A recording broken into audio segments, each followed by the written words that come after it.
अस्सलाम वालेकुम। LSA news के साथ मैं हूं Taiba Faraz.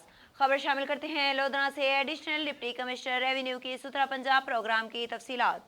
Additional deputy commissioner revenue Syed Waseem Hasan ने कहा कि वज़ीर आला पंजाब मरियम नवाज शरीफ के सुथरा पंजाब प्रोग्राम के फ़वाइद दही इलाकों तक पहुँचने लगे। उन्होंने ये बात मॉडल विलेजेस के यूनियन कौंसल सेक्रेटरीज के मुश्तरका इजलास की सदारत करते हुए कही। सैयद वसीम हसन ने बताया कि अरसा दराज से नज़रअंदाज दही इलाकों में मेगा लेवल सफाई ऑपरेशन जारी है। उन्होंने मॉडल विलेजेस में घरों के नंबर शुमार तख्तियों और सफाई ऑपरेशन की कारकर्दगी का तफसील से जायजा लिया। इजलास में एडिशनल डिप्टी कमिश्नर ने यूनियन कौंसल सेक्रेटरीज को हिदायत की कि कूड़ा क्रिकेट को सफाई को यकीनी बनाया जाए और भारी मशीनरी के जरिए मलबाजात साफ करने के अहकाम जारी किए जाएं। उन्होंने मजीद कहा कि सुथरा पंजाब प्रोग्राम सफाई ऑपरेशन की निगरानी के लिए नंबरदारों और मकामी अफराद पर मुश्तमिल खसूसी मॉनिटरिंग कमेटियाँ तश्कील दी गई। सैयद वसीम हसन ने इस अज़म का इजहार किया कि ज़िला भर में सुथरा पंजाब मुहिम को कामयाब बनाने के लिए सिविल सोसाइटी को भी शामिल किया जाए।